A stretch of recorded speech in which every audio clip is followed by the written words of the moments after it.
¿Te me avisa, pastor? Sí, Señor, te bendecimos, Jesús. Abre los ojos de mi corazón, abre los ojos de mi corazón, yo quiero verte, yo quiero verte.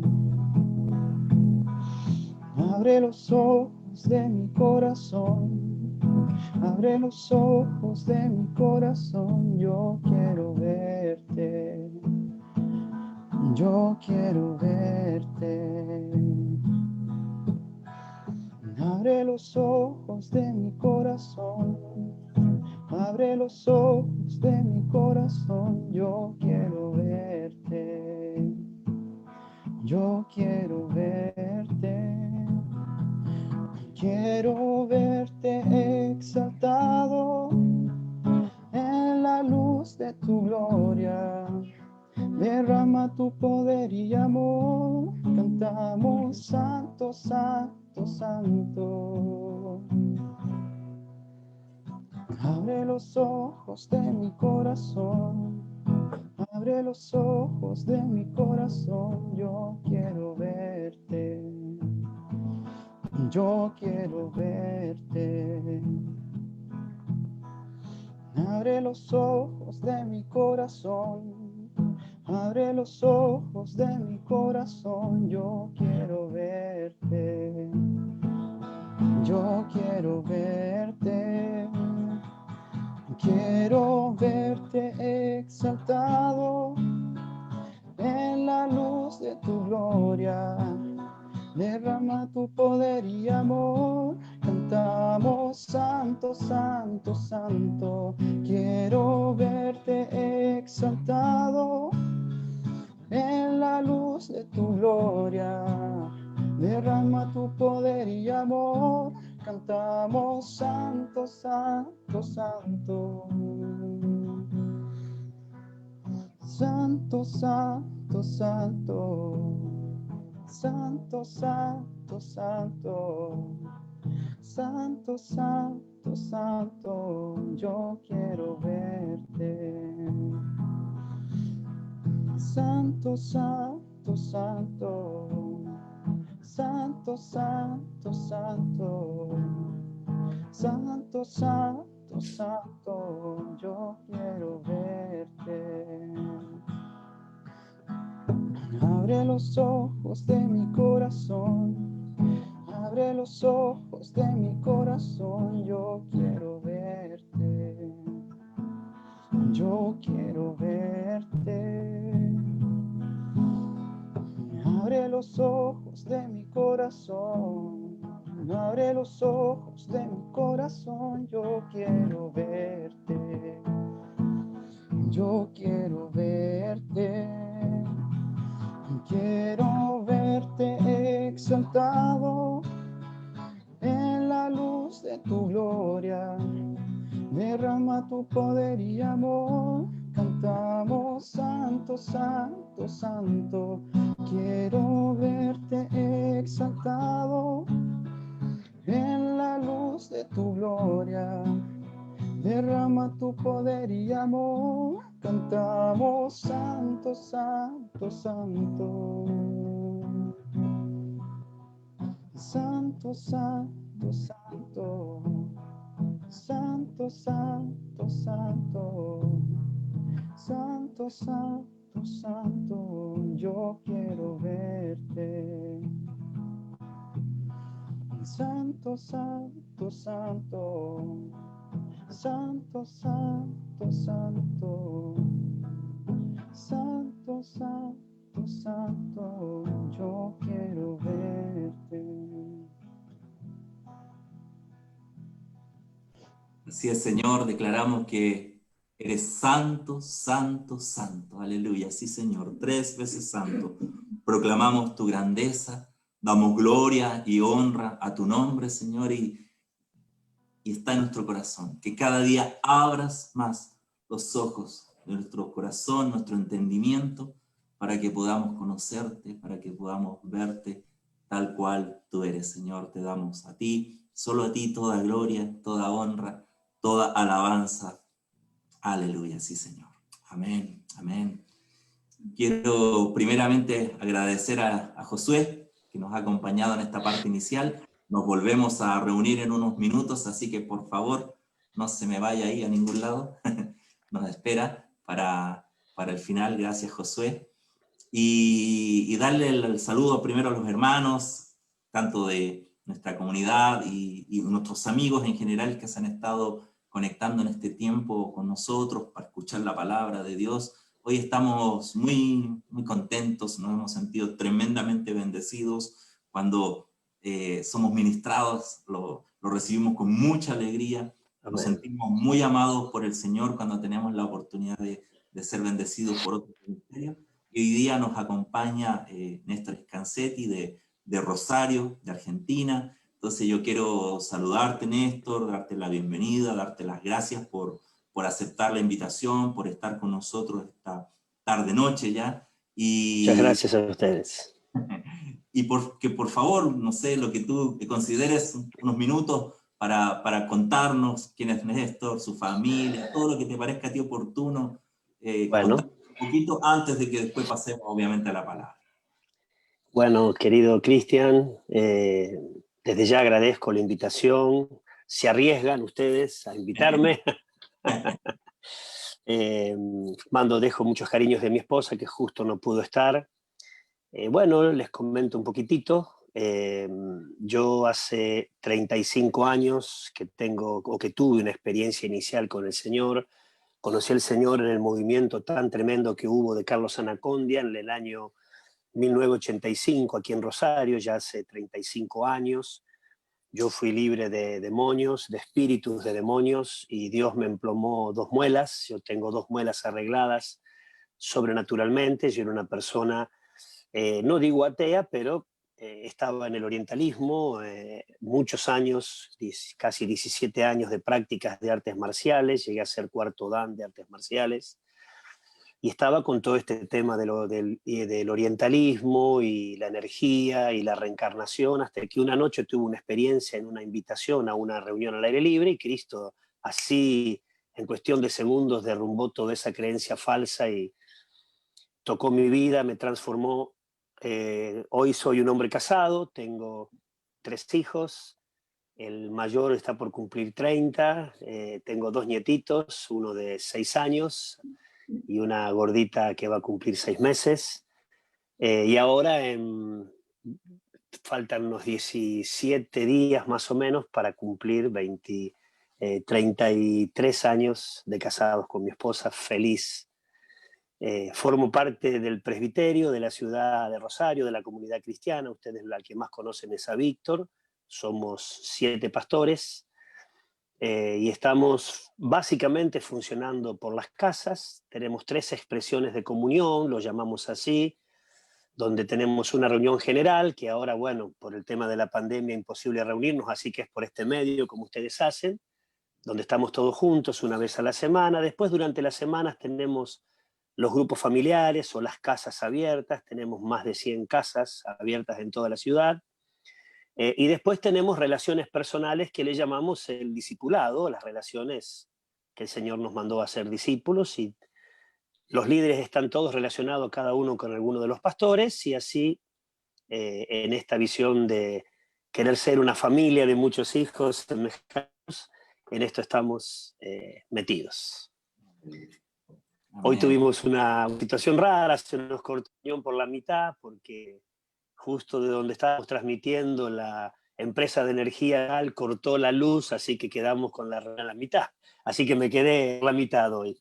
Y otro de lo importante, que yo no soy Gabriela Pérez Gocio, y uno lee, va a decir, ¿cómo es? No es Gabriela, es la red de mi esposa. Por eso Gabriela Pérez Golosio es mi esposa, que aparece allí como título.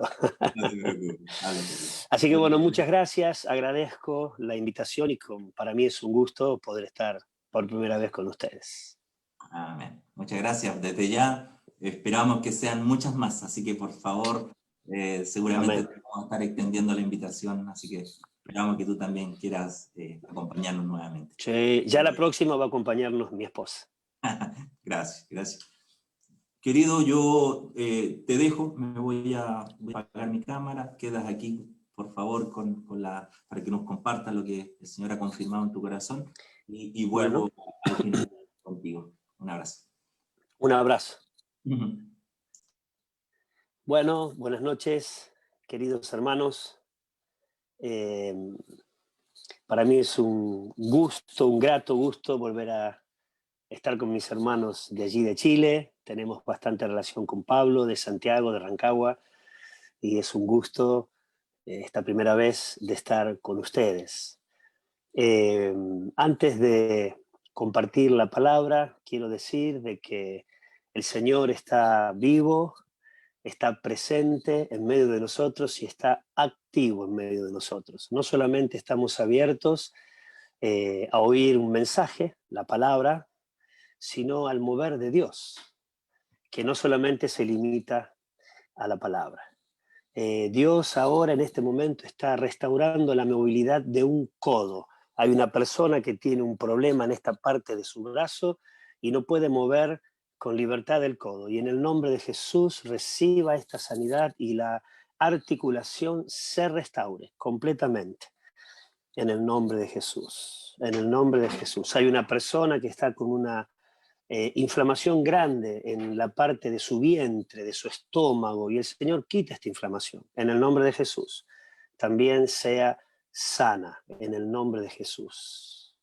Hay dolores de cabeza que el Señor se está llevando. Sé sano del dolor de cabeza. Gracias, Señor. El poder de Dios les sana. Quiero orar por los enfermos, personas que están con problemas en la vista. Oh Dios, todo problema en la miopía, con astigmatismo, Señor. En el nombre de Jesús, pon tu mano en los ojos de mis hermanos y sean sanos. Toca, Espíritu Santo, y restaura la visión en el nombre de Jesús. Haz milagros, Señor. Restaura la visión en el nombre de Jesús. Sean sanos de este mal. Muchas gracias, Padre. Muchas gracias. Hay personas que les sangran las encías cuando se cepillan los dientes y el Señor sana, desinflama estas encías y este problema no vuelve. En el nombre de Jesús. Amén. Amén. Bueno, queridos hermanos, les quiero compartir una palabra que he estado compartiendo en algunos lugares. Es un sentir que tengo en mi corazón. Y si yo tuviera que ponerle un título a esta palabra, la llamaría algo así. Restauremos el altar para que el fuego de Dios vuelva a caer. Restauremos el altar.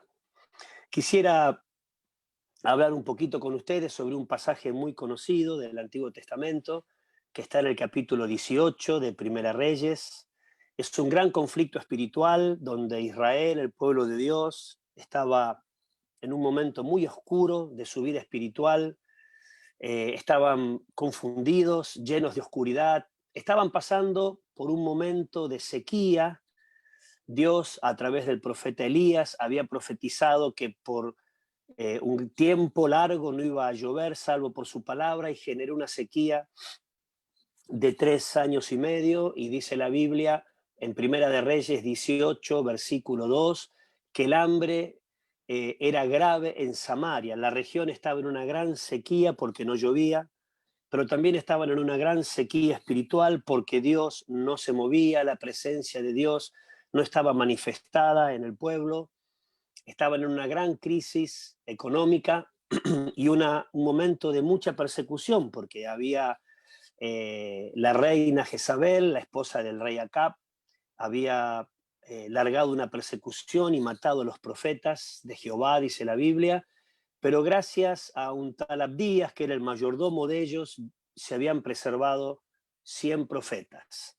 Así que el pueblo de Dios estaba en un momento muy difícil, creo personalmente, de los más oscuros de su historia. Dios no intervenía, Dios no se manifestaba, Dios estaba con su pueblo, velando por su pueblo, pero no manifestaba su presencia. Así que Dios, para volver a su pueblo, a él otra vez, para restaurar la comunión, llama al profeta Elías a actuar. Quiero decir que la presencia de Dios está en todos lados. Cada uno que ha sido lleno del Espíritu Santo porta la presencia de Dios, pero no en todos lados la presencia de Dios está manifestada. Así que mi deseo es que esta tarde, a través de esto que yo comparto con ustedes, este pequeño aporte, podamos revisar nuestro altar y si algo hay que arreglar, restauremos el altar para que la presencia de Dios otra vez sea manifiesta en medio de nosotros. Qué necesario en ese tiempo era la voz profética que orienta, corrige y mete a Dios de nuevo en su lugar como el único Dios verdadero. Vamos a meternos un poquito en el relato. Les invito a abrir las Escrituras en Primera de Reyes 18. Yo, para abreviar el tiempo, el relato está desde el versículo 19 hasta el 39. Le voy a hacer una síntesis de este relato. En el versículo 19 comienza diciendo: envía pues ahora y congrégame a todo Israel en el monte Carmelo. Y los 450 profetas de Baal y los 400 profetas de Acera que comen de la mesa de Jezabel. Entonces Acab, que era el rey de turno, convocó a todos los hijos de Israel y reunió a los profetas en el monte Carmelo. Y acercándose Elías a todo el pueblo, dijo: ¿hasta cuándo claudicaréis vosotros entre dos pensamientos? Si Jehová es Dios, seguidle, y si Baal, id en pos de él. Y el pueblo no respondió palabra. Digo algunos detalles antes de meterme un poquito más a fondo en el relato. Ya vimos que Israel estaba en un momento de oscuridad, había mucha hambre, sequía, crisis económica, oscuridad espiritual. Era un momento tan difícil donde en medio del pueblo de Israel, a través de Jezabel, se había promovido el culto al dios Baal y a la diosa Acera. Y había 850 brujos o ocultistas dentro del pueblo de Dios porque estaban dentro de Israel. Imagínense qué crisis para ese pueblo. Es como si nosotros en una congregación, digamos, de 100 personas, tenemos 30 brujos en medio de nosotros. Y la pregunta es, ¿cómo es que esto surgió? ¿Cómo es que se nos metieron estos brujos? ¿Cómo puede ser que estemos tan mezclados? ¿Cuál era la situación tremenda que ellos estaban viviendo por la cual esto ocurrió? El culto a dioses extraños se había propagado en medio del pueblo de Dios. Gran crisis espiritual.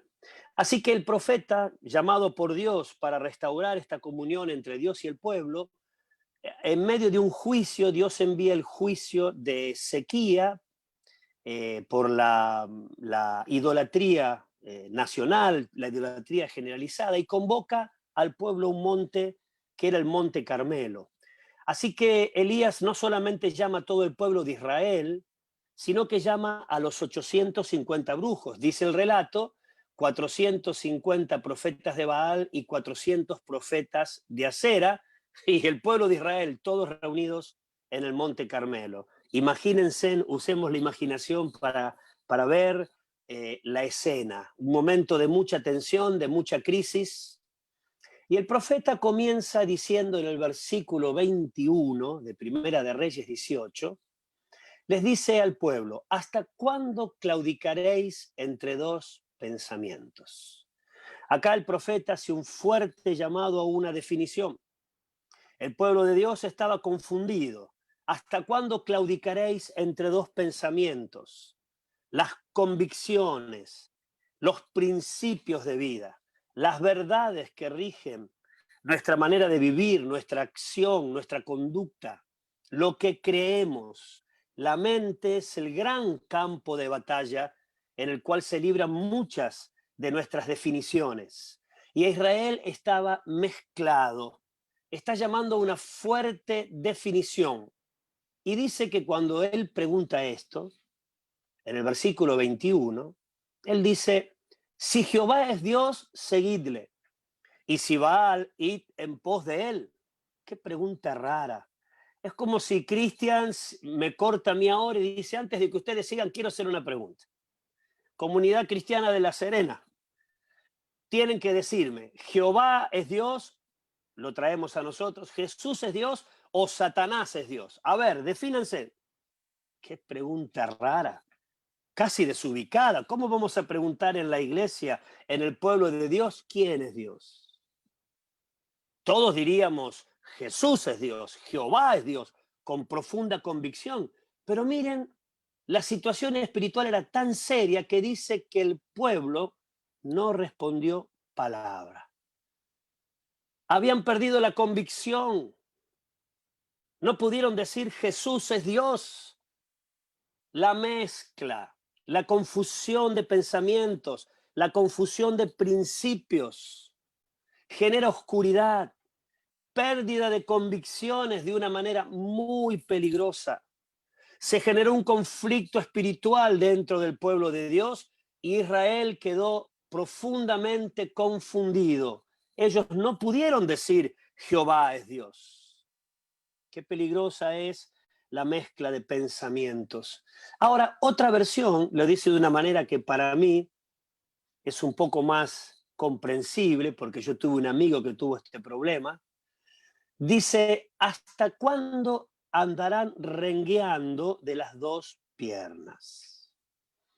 La renguera es un problema físico que cuando una persona camina, una persona renga, camina, uno la ve venir y la ve que camina y se va para un costadito, va para allá, porque tiene una pierna más cortita que la otra, por un problema de cadera o sea cual fuera el problema, sus piernas no están alineadas. Entonces la persona camina inclinándose siempre para un lado. Pero acá el profeta le dice, ¿hasta cuándo estaréis rengueando de las dos piernas? Y uno dice, qué cosa rara renguear de las dos piernas. Yo tuve un amigo que por problema de la poliomielitis tuvo un problema serio en la cadera y él rengueaba de las dos piernas. Y él cuando caminaba, él caminaba así. Se iba para un lado, se iba para el otro lado y caminaba así. Y nosotros cuando Coco venía, le decíamos Coco, Alfredo, lo veíamos de lejos y veíamos su cabecita así, para un lado y para otro. Rengueaba de las dos piernas. Si algo no tenía era estabilidad. El profeta le está diciendo, ¿hasta cuándo van a andar inestables? De un lado para otro, Dios y el diablo, el reino de Dios y el reino humano, las verdades bíblicas y el humanismo, la palabra de Dios y mis propios criterios personales, Dios o yo. Hay una mezcla de pensamientos y esa mezcla de pensamientos hace que el discípulo de Cristo pierda la firmeza, no ande derecho, anda de un lado para otro. Un día está bien, un día está mal. Un día está con gozo, un día está con queja. Un día brilla y un día está apagado. Un día está con fe y un día está quejoso, pesimista. Se pierde la firmeza espiritual, se pierde la estabilidad. Y así andaba Israel, tan confundido que no pudo declarar que Jehová es Dios. Y el profeta comienza este relato llamándolos a una fuerte definición. Y hermano querido, te llamo y me llamo a revisar cómo es nuestro andar.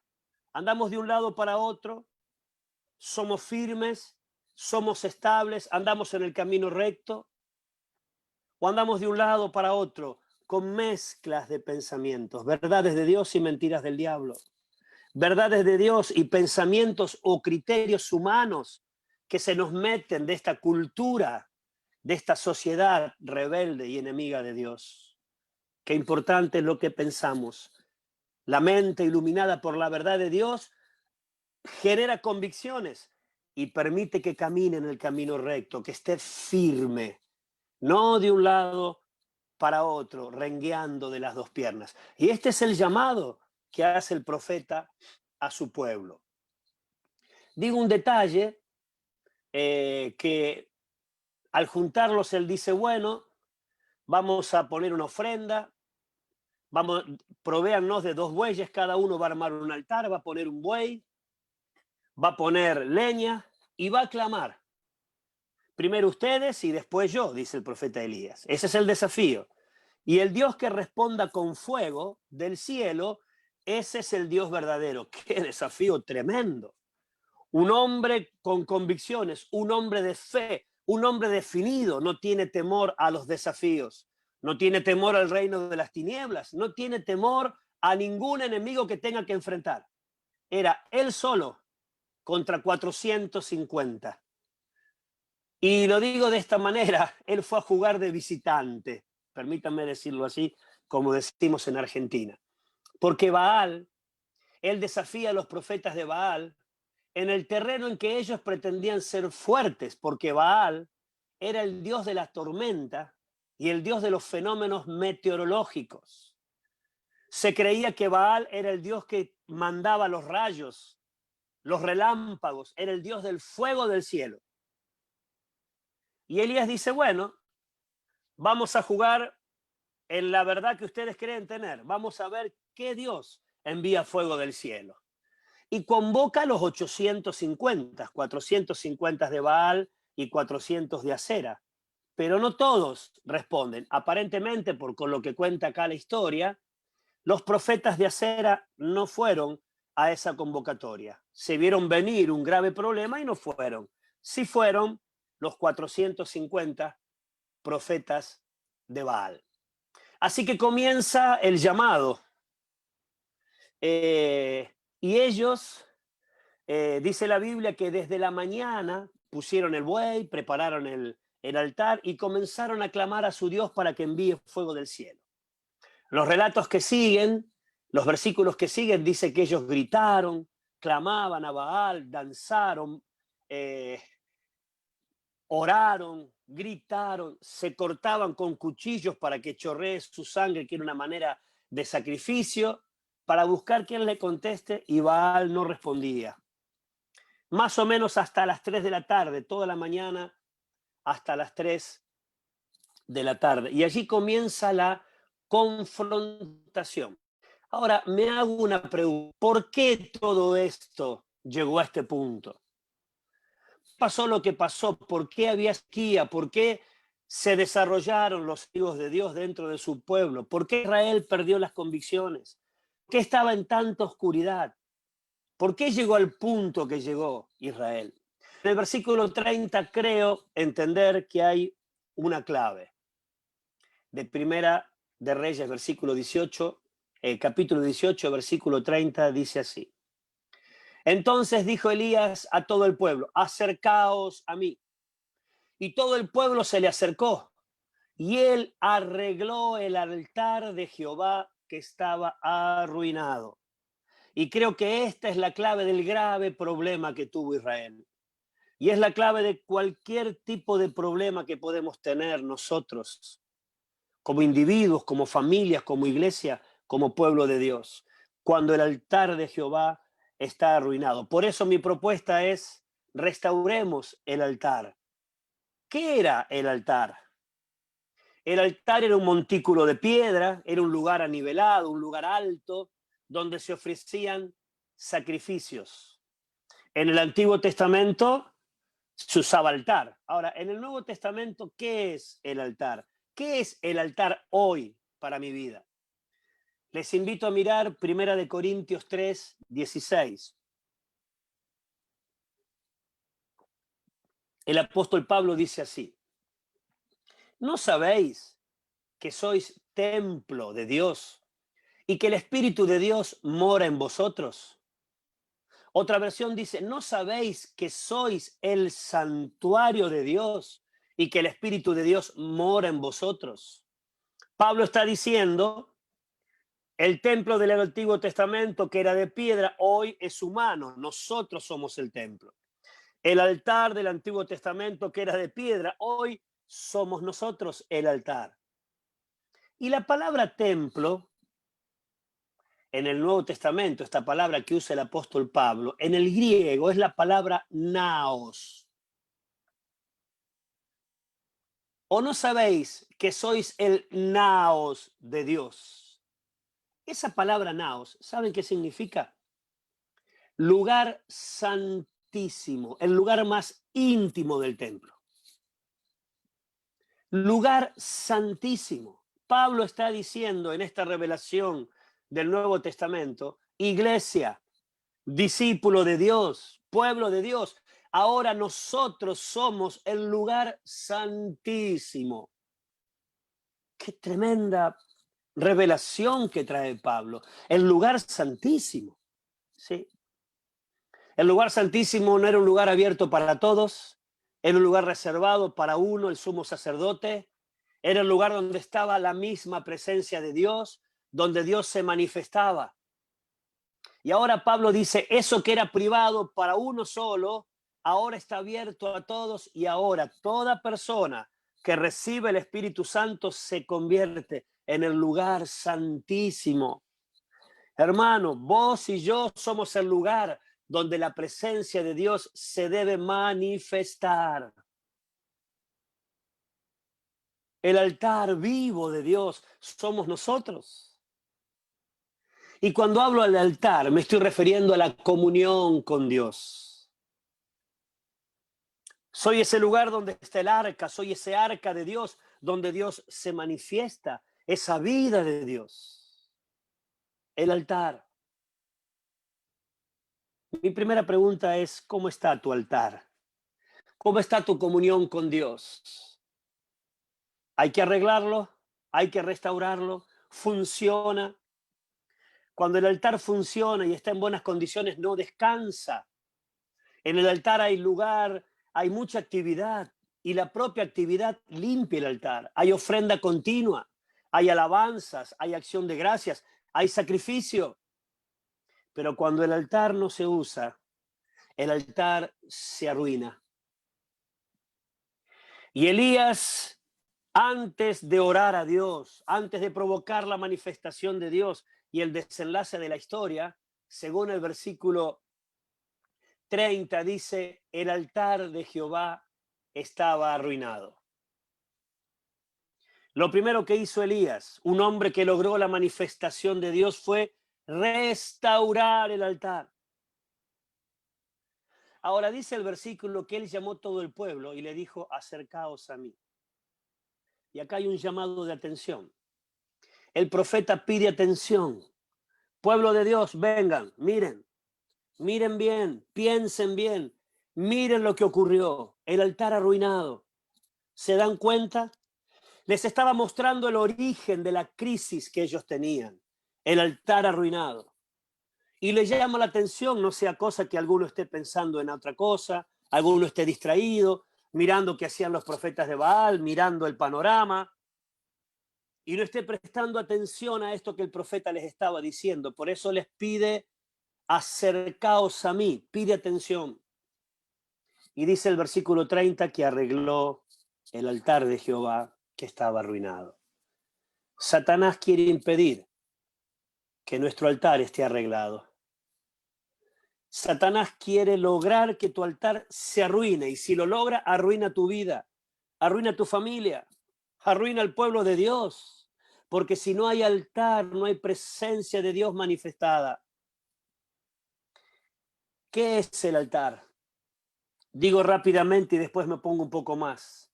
Según el relato, el altar a mí me habla de unidad, porque acá dice que el profeta Elías tuvo que restaurar, era un montículo de piedras arruinado. Habla de descuido, habla que en una época el altar estuvo, pero ahora estaba arruinado. Unidad. Él tuvo que tomar 12 piedras conforme al número de las tribus de los hijos de Israel, al nombre de cada uno de ellos, y arreglar el altar. Me habla de familia. Me habla de unidad. Tomó las piedras separadas y las unió para formar el altar. La palabra hebrea para altar es lugar de sacrificio. Y también me habla que para arreglar el altar tiene que haber una muerte, un sacrificio, una ofrenda. Ya lo vamos a ver un poquito más a fondo. El altar era un lugar de unidad, de familia, era el lugar del sacrificio. Alguien tenía que morir. En el relato hay un buey. Pero hoy el que debe morir soy yo. El gran yo debe ser puesto en el altar, en lugar del sacrificio. Y también me habla que el altar fue el lugar de la restauración del gobierno de Dios. Ya vamos a verlo un poquito más a fondo. Así que Elías llama a su pueblo a acercarse. Y antes de avanzar un poquito en esto, digo, ¿por qué se arruina el altar? ¿Cómo está tu altar? ¿Cómo está mi altar?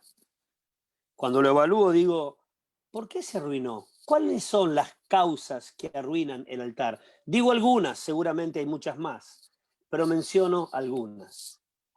Cuando me refiero al altar, me refiero a la comunión con Dios. Primero, el altar se arruina por falta de uso, por descuido, por lealtades divididas. ¿Quién es Dios? ¿Baal o Jehová? Tuvo que decir el profeta, preguntarles. El corazón estaba dividido. Dice la Biblia que el hombre de doble ánimo es inconstante en todos sus caminos. Por descuido, por falta de uso. Cuando mi vida espiritual es poca, pobre o nula, el altar se arruina. Había una ley para el altar. Había una ley para el sacerdote que debía poner ofrenda a la mañana y a la tarde. No podía faltar la ofrenda. El fuego debía estar siempre encendido y no se podía apagar. Era una ley perpetua. Con la falta de uso se descuida la ofrenda, se deja de poner la ofrenda y el fuego se apaga. La tendencia natural del fuego es a apagar. Si uno lo prende y si no lo mantiene prendido, el altar, el fuego se apaga. Pero si tiene las condiciones necesarias, el fuego se propaga. Había una ley que prohibía que en el altar haya cenizas. Había que limpiarlo constantemente, no podía haber cenizas, porque las cenizas hablan de que hubo fuego, pero un fuego antiguo. Hermano querida, te digo a vos y me digo a mí, tal vez tu altar funcionó de una manera hermosa tiempo atrás, pero hoy ya no hay fuego, ya no hay ofrenda, solo quedan cenizas, fuego viejo. La experiencia de ayer, de antes de ayer, de años atrás, hoy no sirven. La comunión con Dios es diaria, fresca, continua. Hay mucha simbología para nosotros en esto del altar. La falta de uso arruina el altar. Esto es como si alguna vez alguien tuvo algún miembro enyesado, el brazo, la pierna. Cuando algo está enyesado y después se saca el yeso, esa pierna queda un palito finita. Los músculos se atrofian. Y he visto a jugadores de fútbol con unas piernas así, quebrados, y se sacan el yesito y le queda finita la pierna, puro huesito. Porque la falta de uso atrofia, arruina. Es como la pila. Si yo pongo una pila en un aparato y no lo uso, se sulfata. La falta de uso arruina el altar. ¿Cómo está tu comunión con Dios? ¿Por qué más se arruina el altar? El altar se usa cuando no hay pureza en su uso o abuso. Cuando no se separa de mi vida lo precioso de lo vil, lo santo de lo profano.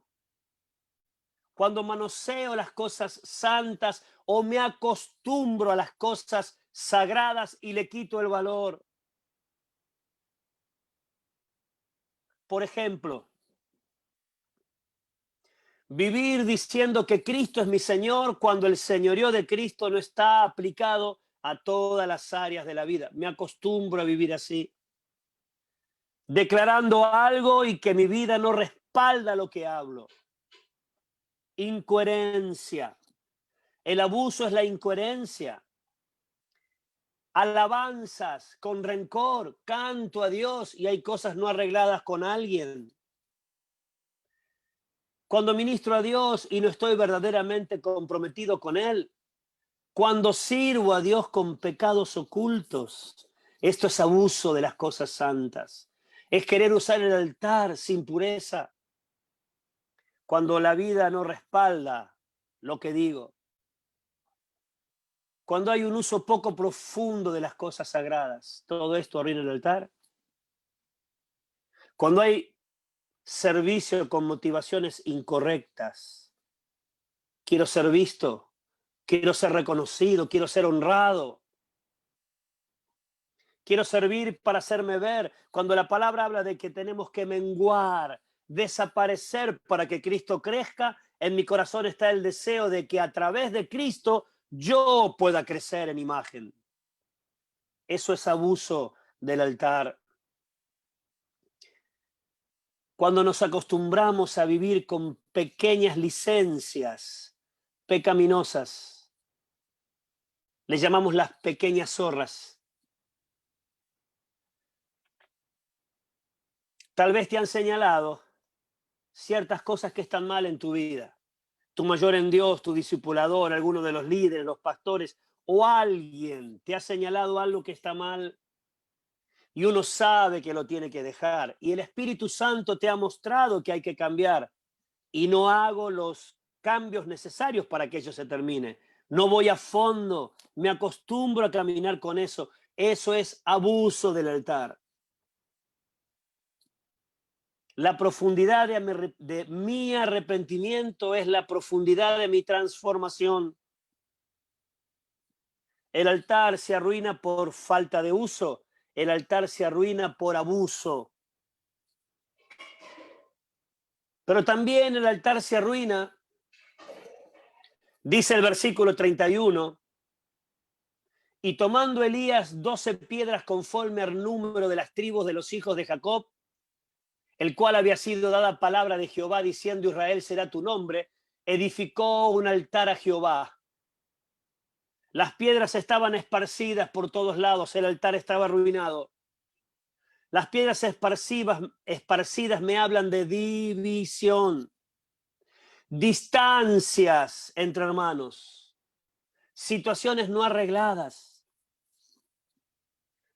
Las piedras esparcidas.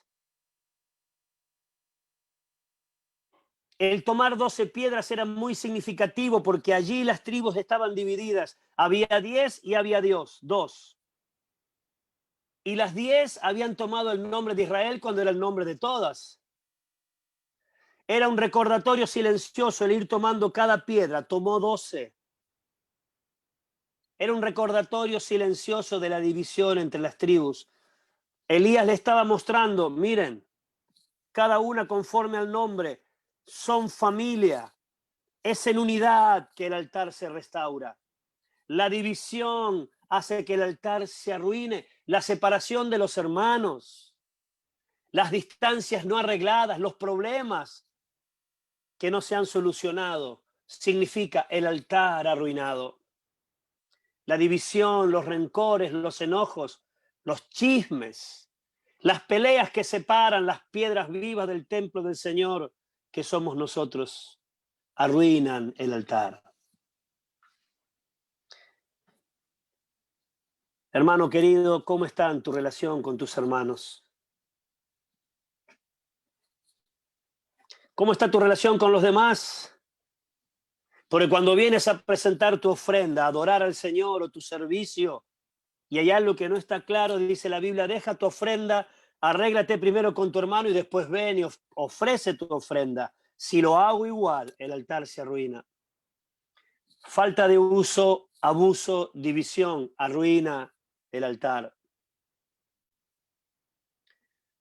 La Biblia dice que Jesús, a través de la muerte en la cruz, derribó la pared intermedia de separación, matando en ella las enemistades. Hermanos, Él mató las enemistades. Por favor, no las resucitemos. No nos está permitido tener enemistades con otros, porque la vida de Cristo fue puesta para unir otra vez. Reunir todas las cosas en Cristo es el propósito de Dios. Allí en la cruz no solamente brindó salvación, sino que murió por la unidad de ambos pueblos, hizo uno, derribando la pared intermedia. No la volvamos a levantar, por favor. No seamos pared, seamos puente. Elías arregló el altar y puso piedra sobre piedra y edificó uno. Allí arregló el altar. Luego de que levantó el altar, puso el sacrificio, oró y el fuego de Dios volvió a caer. Ahora, mientras el altar estaba arruinado, ¿qué consecuencias trajo? Les quiero mostrar rápidamente dos. Digo lo que dije recién, la consecuencia del altar arruinado era que había una gran crisis moral, estaban con mezclas de convicciones, crisis espiritual, 850 profetas del diablo habían surgido dentro del pueblo, estaba en una gran crisis económica, había gran hambre en Samaria y estaban divididos. Tremendo lo que causa el altar arruinado. No sea cosa que alguna de las crisis que puedes estar pasando tiene que ver porque el altar está arruinado. Por eso hablo de restaurar el altar. Primero evaluar, tal vez esté funcionando bien. Pero si detectas algo, hay que restaurar el altar. ¿Qué consecuencias trajo el altar arruinado? Lo primero que digo es que Satanás se sobredimensionó. Tomó una medida que no debía haber tomado nunca. Tomó el lugar que no era su lugar. 850 profetas de Baal, entre Baal y Acera. Satanás se agrandó. No permitas que el diablo se agrande sobre tu vida, sobre tu familia, sobre tu economía, sobre tu salud. Si a Satanás no se le pone límite, él crece. Pablo dice, no le demos lugar al diablo. No permitamos que él intervenga, que él actúe, dice 2 de Corintios 2. No ignoremos sus maquinaciones para que no tome ventaja entre nosotros. Israel le dio lugar. Su altar se arruinó y Satanás creció de una manera indebida. Hermano, Satanás te odia, me odia, odia al pueblo de Dios. Viene a robar, viene a matar, viene a destruir, te quiere robar la paz, te quiere robar el gozo, te quiere robar la familia, la salud. Y te digo algo, querido hermano, y me lo recuerdo a mí, las tinieblas no son estáticas. Las tinieblas son dinámicas. Le das un lugar y Satanás trabaja e influencian mucho. ¿Recuerdan cuando se habla de la caída del enemigo, del diablo? Cuando él estaba en el cielo, dice la palabra que debido a tus muchas contrataciones, arrastró 1/3 de los ángeles de Dios. En el cielo, donde todos conocían a Dios de una manera diferente, lo conocían perfectamente quién era Dios, Satanás logró influenciar a 1/3 de los ángeles y se los llevó con él. Y dice, debido a tus muchas contrataciones, negociaciones, debido a tu influencia.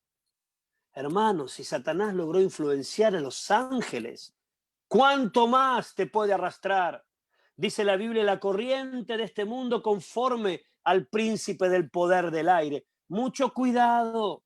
Evalúa tu altar, porque si el altar se arruina, Satanás se agranda.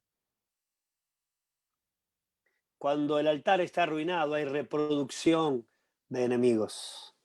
Primera consecuencia del altar arruinado. Segunda consecuencia, Dios no se movía. Había carencia de palabra. Escaseaba la palabra. Dios estaba en el pueblo, pero no se manifestaba. Cuando Dios no se mueve, ya no hay obra de transformación en la vida. No hay superación de los pecados no se superan, los problemas no se superan, porque gente santificador y transformador es el Espíritu Santo trabajando en nosotros, pero cuando el altar está arruinado, no hay movimiento de espíritu.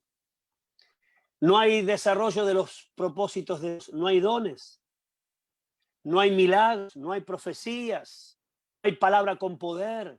Se pierde el rastro de Dios. El pueblo de Dios estaba confundido, no veía con claridad. Se pierde la visión. ¿Quién es Dios? ¿Jehová o Baal? Ellos no pudieron responder, perdieron el rastro de Dios.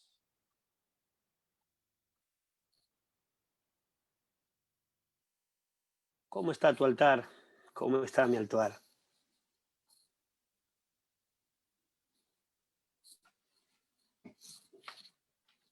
¿Cómo arreglar o cómo restaurar el altar de Dios si está arruinado? Si hay algo de esto que ocurre en tu vida, querido hermano, hay que tomar drásticas y profundas decisiones. Primero, el altar se restaura con una fuerte definición. Hay que definirse. ¿Estoy en el reino o no estoy en el reino? No se puede estar a medias. Te prefiero frío a tibio, dice la palabra. El tibio no se da cuenta de su condición. El frío sabe que está frío. El tibio está engañado a sí mismo. Lo primero que hay que hacer para arreglar el altar es arrepentirse del que el altar se haya arruinado, porque habla de descuido. En algún momento el altar estaba, hoy ya no está, está arruinado. Entonces hay que tomar la firme decisión de arrepentirse profundamente. Fue lo primero que hizo el profeta. ¿Hasta cuándo claudicaréis entre dos pensamientos? Si Jehová es Dios, seguidle. Hermanos, queridos, si has perdido convicciones, si has perdido firmeza espiritual, si el mover de Dios ya no es claro en tu vida, si Satanás se ha agrandado, hay que definirse, hay que volver a Dios, hay que arrepentirse. Altar significa lugar alto.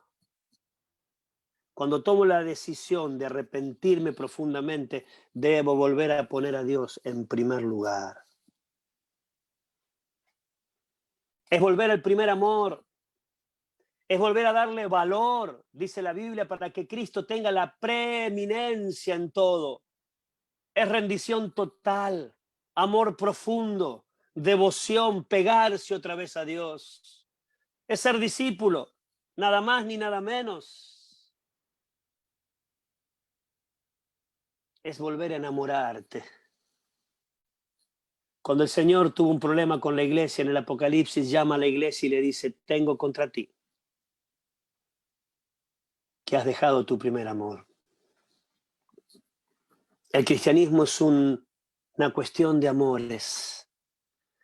Le preguntan a Jesús: Señor, ¿cuál es el principal mandamiento de la ley? Y Jesús le dice: amarás al Señor tu Dios y a tu prójimo. Esto es todo de la ley, es el todo de la síntesis del cristianismo, amar a Dios. El amar en la práctica es obediencia por amor, santidad por amor. El que me ama guarda mis mandamientos. Es volver a estar enamorado de Dios. ¿Cómo está tu amor? Es como que Dios le dice a la iglesia: vení, ¿qué pasó entre nosotros? ¿Dejaste tu primer amor? ¿Me dejaste de amar? Hermano, arde tu corazón por Él. Hay deseos de buscar espacios para estar con Dios, hacer lugar en la agenda para estar con Él. ¿Cómo está tu temperatura espiritual? En el altar hay fuego. El fuego arde, el fuego no se apaga. El fuego es caliente siempre, no hay fuego tibio. Sea grande o sea pequeña, la llama siempre es caliente, es alta temperatura espiritual. Arreglar el altar es volver a tener alta temperatura espiritual. Volver a arreglar el altar, a restaurar el altar, también es desterrar toda competencia. Apocalipsis 4:2. Miren cómo dice.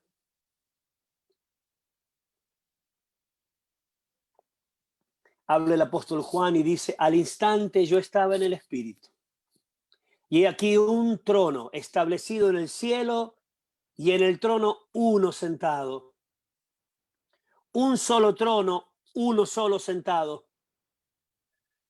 Querido hermano, dije que nuestra vida era un altar. En nuestra vida hay un altar. Somos el lugar santísimo, pero también agrego, en nuestra vida hay un trono. uno solo y uno solo sentado. Para que el altar se vuelva a restaurar, tiene que haber un trono y uno solo sentado. A veces, en el trono de nuestra vida, en el lugar de máximo nivel, de máximo valor, que es el trono de la vida, Él no está solo. Y no hablo de cosas pecaminosas. Hablo de cosas válidas, porque para algunos tal vez la familia es lo más importante de la vida. Algunos dicen, mis hijos son lo más importante de mi vida. Y por supuesto que son sumamente importantes, pero no pueden ser lo más importante. Para otro es la obra. Para otro es el trabajo. Lo más importante de mi vida es servir a Dios. No. O lo más importante de mi vida es mi esposa, mis nietos, o mi trabajo, o mi profesión. Es lo que más valor le doy en mi vida. No, en el trono hay uno sentado y es Jesús. No puede haber dos altares. Dos altares no van. No puede haber competencia en nuestro corazón. No es que tenemos que amar menos a los demás. Tenemos que amar más a Dios. Yo lo último que digo es que para restaurar el altar hay que poner sacrificio. Elías restauró el altar y puso el sacrificio. En ese momento en el relato el sacrificio era un buey. Hoy el sacrificio es mi vida, dice Romanos 12:1. Así que, hermanos, os ruego por las misericordias de Dios que presentéis vuestros cuerpos en sacrificio vivo, santo, agradable a Dios, que es vuestro culto racional. Mi cuerpo, mi vida es la ofrenda, es el sacrificio. Sacrificio santo, sacrificio vivo. Para que haya culto, para que haya adoración sobre el altar, tiene que estar puesta mi vida. Yo soy la ofrenda, no doy la ofrenda, soy la ofrenda. Les invito a ir rápidamente a un pasaje del Antiguo Testamento en Números capítulo 9.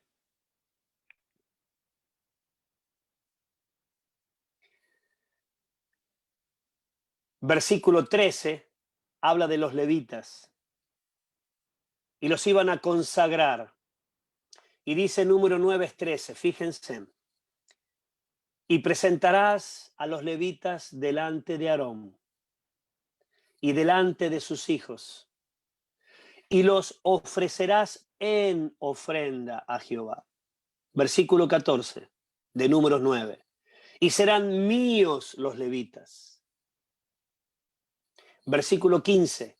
Después de eso vendrán los levitas a ministrar en el tabernáculo de reunión, serán purificados y los ofrecerás en ofrenda. Los levitas eran la ofrenda, las personas eran la ofrenda que Dios pedía. Y el versículo 16 dice, porque enteramente me son dedicados a mí los levitas. Mi vida es la ofrenda. Hermano, estás puestos allí en el altar, hay que hacer morir al gran yo. ¿Sos ofrenda o das ofrenda? Algunos dan muchas cosas, dan de su tiempo, su servicio, su dinero, pero ellos no son la ofrenda. Dan mucha ofrenda, pero no son la ofrenda.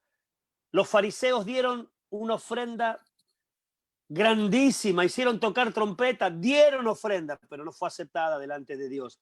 Pero la viuda dio todo lo que tenía. Soy la ofrenda.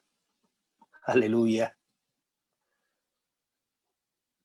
Versículos 38 y 39 para ir terminando. Dice así. Podemos leer desde el 37.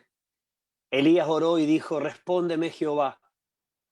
Respóndeme para que conozca este pueblo que tú, oh Jehová, eres el Dios y que tú vuelves a ti el corazón de ellos. Versículo 38.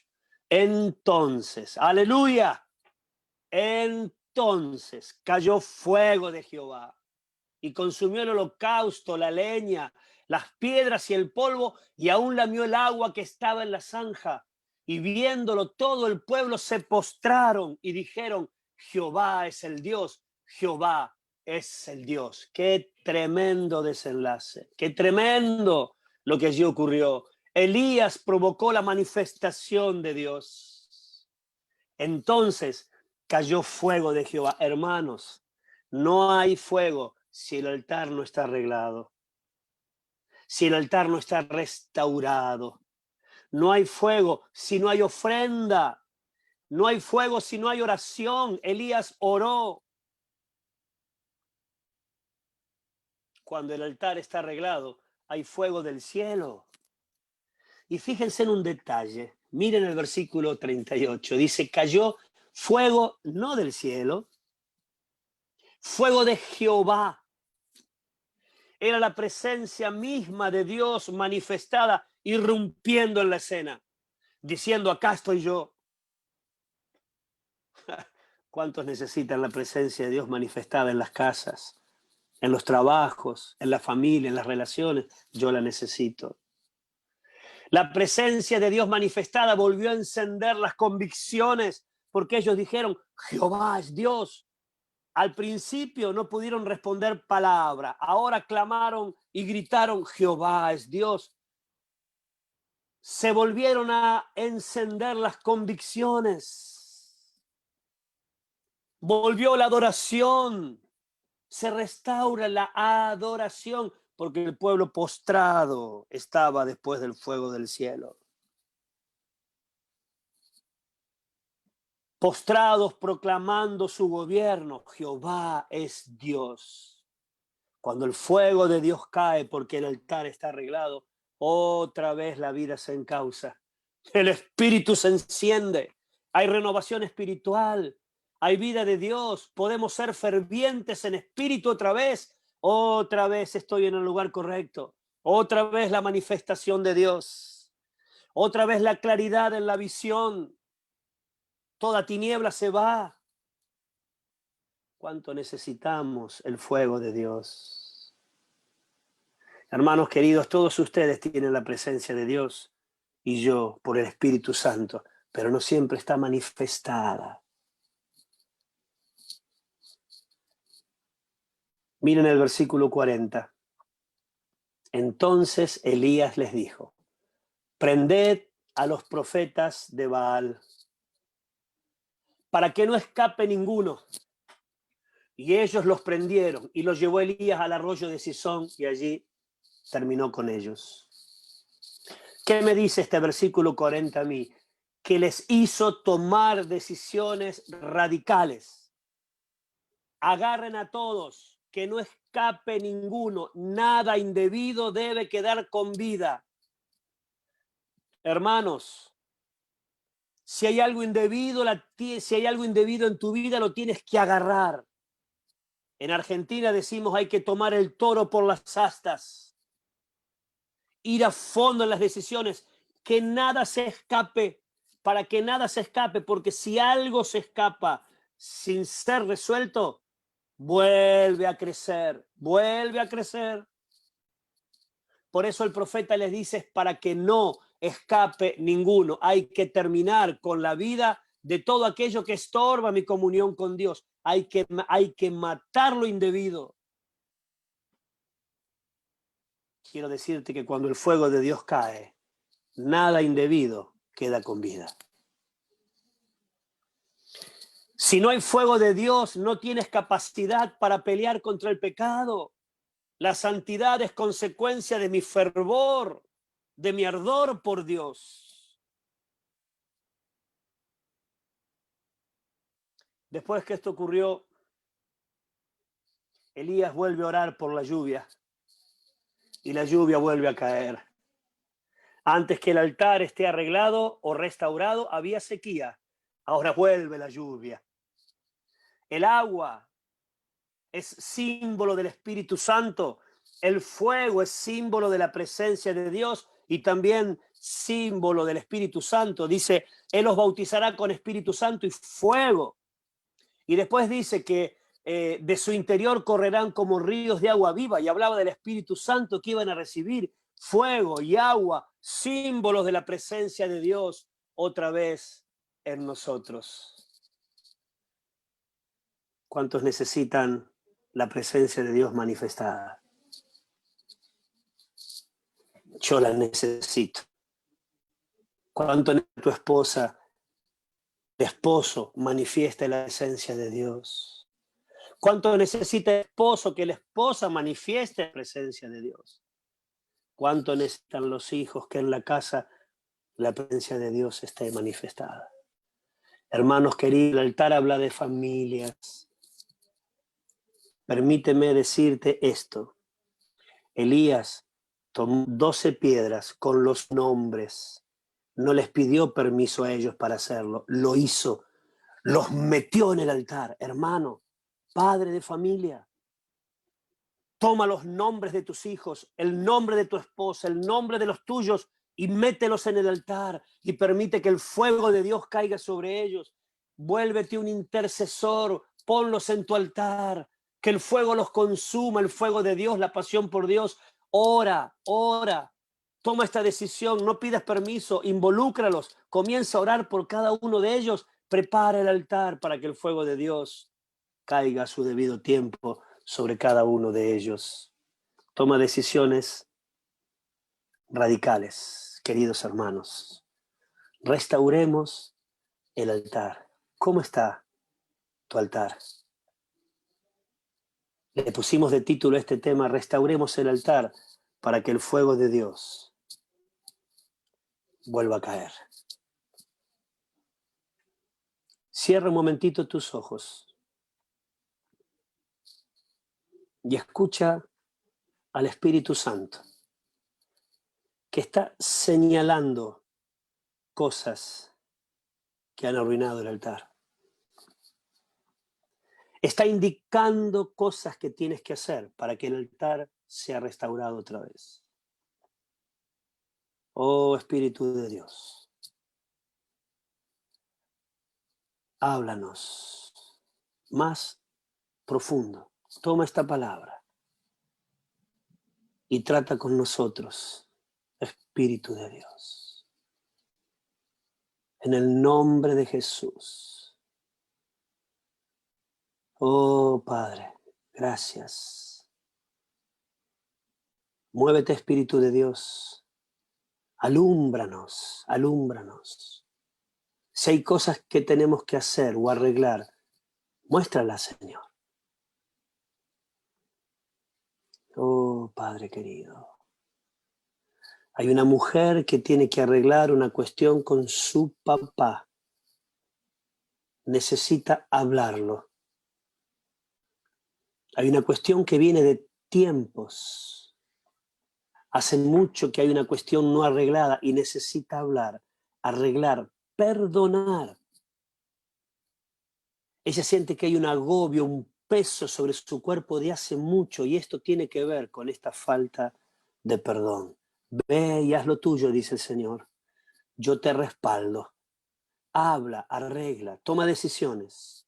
Yo estoy detrás de esto, te dice el Señor. Oh, aleluya, aleluya. Gracias, Señor, gracias, gracias. Muévete, Espíritu Santo. Hay varones que necesitan purificar sus ojos. Lo que ven, esto arruina el altar.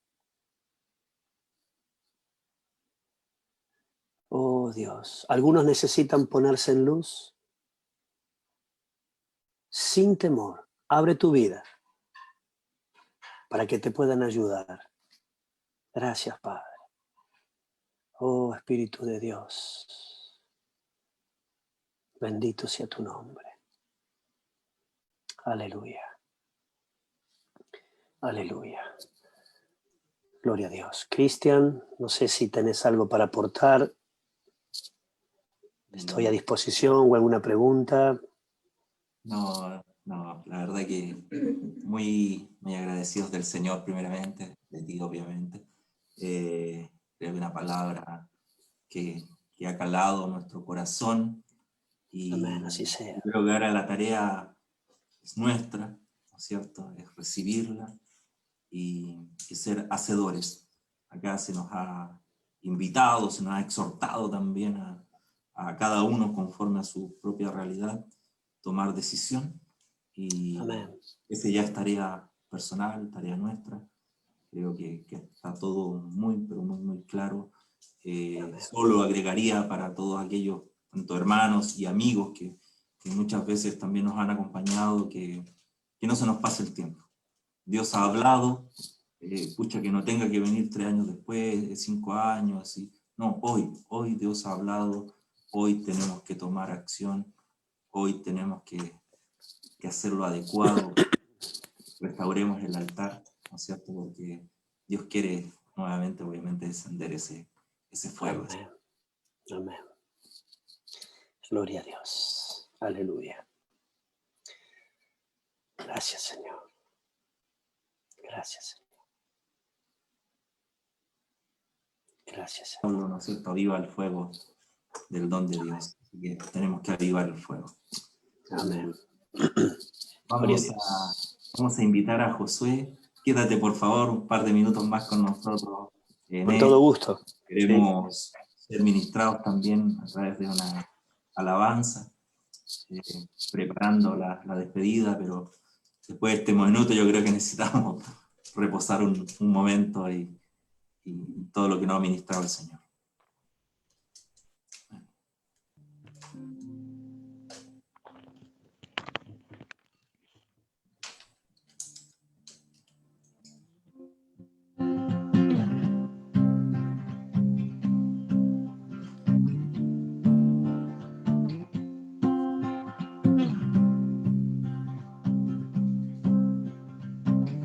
Dios de gloria, todo creaste tú, todo tú. ¿Quién soy yo para que pienses en mí? En mí. Tú hiciste el cielo, hiciste el mar, conoces mi vida y mi caminar. Tú siempre has sido y siempre tú serás. Admirable, como hiciste el cielo, admirable. Me sorprende que me amas como soy. Tú me amas como soy. Tú me amas como soy. Admirable, admirable.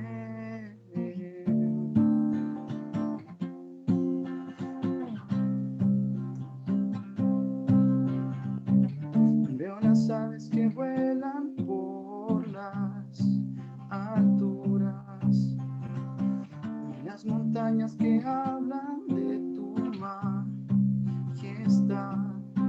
La creación muestra tu esplendor, mas en tu gracia y en tu amor enviaste a tu Hijo a darme vida a mí. Admirable, como hiciste el cielo, admirable. Me sorprende que me amas como soy. Tú me amas como soy. Tú me amas como soy. Admirable, admirable. Me amas como soy. Tú me amas como soy. Tú me amas como soy. Admirable, admirable.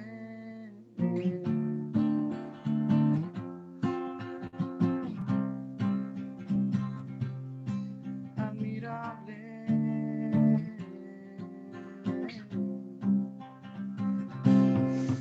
Admirable, como hiciste el cielo, admirable. Me sorprende que admirable, como hiciste el cielo, admirable. Me sorprende que me amas como soy. Tú me amas como soy. Tú me amas como soy. Admirable, admirable.